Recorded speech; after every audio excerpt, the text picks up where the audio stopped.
पूरा নহ'ল पूरा নহ'ল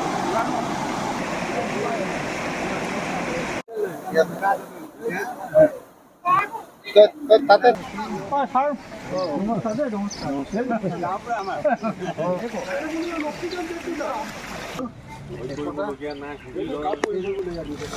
চেনি আনি দিছোঁ বুকুত আনি দিছোঁ 100 পেকেট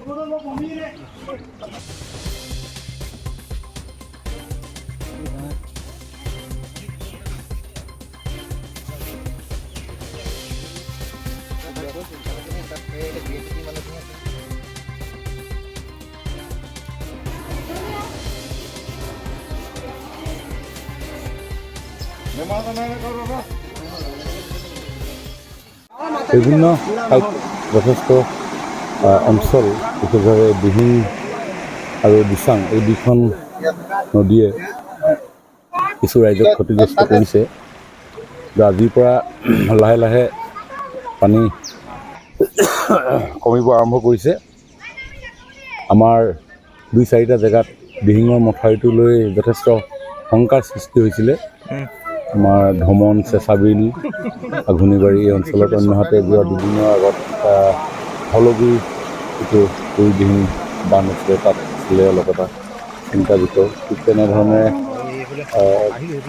দেউৰিগাঁৱত আছিলে, কিন্তু এইবিলাক খুব তৎপৰতাৰে ৰেষ্ট'ৰ কৰা হ'ল ৰাইজৰ সহযোগত। ডিপাৰ্টমেণ্টটো লাগিলে, কিন্তু চেনিমাৰি এটা ৰিং বান্ধ ছিগিছে, তাৰ কাৰণে কিছু অঞ্চল প্লাবিত হৈছে। এইটো মানে চবতকৈ হায়েষ্ট লেভেলৰ ফ্লাড হৈছে। আগতে এইটো ৰেকৰ্ডত কেতিয়াও ফ্লাড হোৱা নাছিলে, গতিকে এইটো এটা ডাঙৰ ডিজাষ্টাৰ হ'ল। যিয়ে নহওক আজিৰ পৰা কমাটো এটা ভাল লক্ষণ। বতৰ আজি ভাল হৈছে। যিসমূহ ৰিলিফ কেম্প আছে তাতে আমাৰ সকলো ৰাইজক উপযুক্ত খাদ্য আমি যোগান ধৰি আছোঁ। প্ৰত্যেকগৰাকী প্ৰাপ্তবয়স্কৰ কাৰণে 600 গ্ৰাম, নাবালকসকলৰ কাৰণে 400 গ্ৰাম চাউল, ঠিক তেনেধৰণে 100 গ্ৰামকৈ দালি আৰু 200 গ্ৰাম মিঠাতেল আৰু নিমখ, এনেধৰণে আমি সকলোকে যোগান ধৰি আছোঁ। তেওঁলোকৰ স্বাস্থ্যৰ প্ৰতি লক্ষ্য ৰাখি আমাৰ ডিপাৰ্টমেণ্টৰ স্বাস্থ্য বিভাগৰ মোবাইল টীম ঘূৰি আছে। মোৰ লগতো আছে, এতিয়া SDM আছে, PHC ডিপাৰ্টমেণ্টে সকলো স্বচ্ছতা বিষয়বিলাক চাই আছে। পশুধনৰ কাৰণে আমাৰ ভেটেনেৰি ডিপাৰ্টমেণ্টে কেটেল ফিড তেওঁলোকে দি আছে। গতিকে যিটো ফ্লাড ফাইটিং মেনেজমেণ্ট এইটো খুব সুন্দৰভাৱে সকলোৱে চলাই। এইটো অঞ্চলত আমাৰ 3টা কেম্প আছে এতিয়া, এইটো ভ্ৰমণ এৰিয়াটোত। আৰু এটা আংশিকভাৱে লাচিত নগৰ এটা আছে আৰু বগাৰাটোৰ ওচৰত এটা আছে। আৰু বাকী যিসকল ফ্লাড এফেক্টেড হৈছে তেওঁলোক ঘৰতে আছে।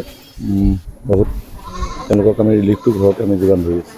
পটককৈ আহিলে, গতিকে কোনো অনুমান কৰা নাছিলে এনেকুৱা ধৰণৰ। আমাৰ এতিয়া আঘোণিবাৰীৰ পৰা খোৱাং ঘাটলৈ 25 কিলোমিটাৰ ৰোড কাম বান্ধ এটা আমি নিৰ্মাণ কৰি আছোঁ। সেইটো পথ যদি আমি এইবাৰ হয়তো নিৰ্মাণ নকৰিলোহেঁতেন, এইবাৰ যি ফ্লাড ছিটুৱেশ্যন হৈছিলে গোটেই অঞ্চল বুৰ গ'লহেঁতেন। সেই পথটো আমি এই এটা বছৰৰ ভিতৰতে ওখ কৰি নিৰ্মাণ কৰাৰ কাৰণে বিস্তীৰ্ণ অঞ্চল এটা ৰক্ষা পৰিলে। গতিকে সেইকাৰণে কিন্তু এটা অঞ্চল অকণমান 200 মিটাৰমান অকণমান ডাউন আছিলে, সেই অঞ্চলটোতে অলপ পানী এটা ভাবুকি আহিছিলে। ৰাতি তৎপৰতাই আমি সেইখিনি মেনেজ কৰাৰ কাৰণে এইটো ৰক্ষা পৰিলে। এইটো মথাউৰিটো যে বহুত ছাইড ব্ৰিজ হৈছে, এতিয়া দেখিছোঁ আমি তলেদি আপোনাৰ ফুটা ওলাইছে, ইফালেদি গৈ পানী পৰিছেগৈ, মাজত খহনীয়াও হৈ গৈছে। গতিকে এইটো মথাউৰিও আমি নিৰ্মাণ কৰাৰ সিদ্ধান্ত গ্ৰহণ কৰিম। ইংখং সমষ্টিৰ অন্তৰ্গত এই লাচন মিৰিগয়াৰ এই গাঁৱটোত মানুহবিলাকৰ অত্যন্ত অসুবিধাৰ সৃষ্টি হৈছে। গৰু ছাগলী মানুহ আজি চাংঘৰ বুলি ইয়াত কোনো ৰকমৰ এই মানুহবিলাক আছে। হয়তো ইয়াতকৈ পানী যি ধৰণৰ বাঢ়িছে ৰিলিফ কেম্পত যাবলগীয়া হৈ যাব পাৰে। আজি তাৰিখলৈকে চৰকাৰী মানুহ, আজি তাৰিখলৈকে ডিপাৰ্টমেণ্টৰ মানুহবিলাকে ইহঁতক খবৰ কৰিবলৈ নহাটো এটা বৰ দুখৰ বিষয়। আজি 3 দিন 4 দিন হৈ গ'ল এই মানুহবিলাক পানীত প্লাবিত হৈ আছে, বুৰি আছে। মই ব্যক্তিগতভাৱে আমাৰ কংগ্ৰেছ দলৰ তৰফৰ পৰা আমি যিমান পাৰিলোঁ মানুহবিলাকক দুখৰ সময়ত মাত এষাৰ লগাবলৈ আহিলোঁ। ইয়াত কি দিব পাৰিছোঁ নোৱাৰিছোঁ সেইটো ডাঙৰ কথা নহয়, এওঁলোকক দুখৰ সময়ত মাত এষাৰ দিবৰ কাৰণে এই পুৰণি লাচন মিৰিগয়া গাঁৱত আহিলোঁ। ইয়াৰ পাছত আকৌ হলগুৰিত এতিয়া যাম, তাৰ পাছত আকৌ চেঁচা নেপালী তো মানুহবিলাক মথৰিত কেম্প কৰি আছে, তাত যাম।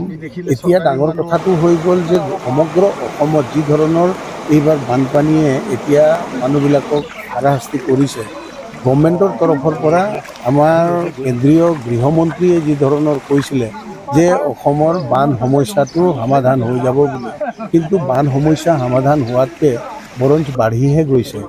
বান, গৰাখহনীয়া আৰু এইটো উপযুক্ত ৰিলিফৰ কাৰণে যি ধৰণৰ ব্যৱস্থা হ'ব লাগে, চৰকাৰী তৎপৰতা যেনেকুৱা হ'ব লাগে, সেইবিলাকৰ পৰা এতিয়া আমি অলপ ত্ৰুটি দেখা পাইছোঁ। আৰু বিশেষকৈ তিনিখন সমষ্টিটোত আৰু বেছি ত্ৰুটি দেখা পাইছোঁ। আশা কৰিছোঁ আমাৰ ইয়াত কেবিনেট মিনিষ্টাৰ আছে, তেওঁ যাতে তৎপৰতাৰে এই প্লাবিত হোৱা দূষিত মানুহবিলাকক, পীড়িত মানুহবিলাকক উদ্ধাৰ কৰাৰ ক্ষেত্ৰত তেওঁ যেন আৰু অধিক তৎপৰতা দেখায়, চৰকাৰী দান, অনুদান, সাহাৰ্য যিমান পাৰে আনি দিয়াৰ কাৰণে ব্যৱস্থা কৰে, সেইটো মোৰ ফালৰ পৰা আহ্বান। যিকোনো খবৰৰ বাবে যোগাযোগ কৰক আমাৰ এই নম্বৰত 7099017330 আৰু 7099017110।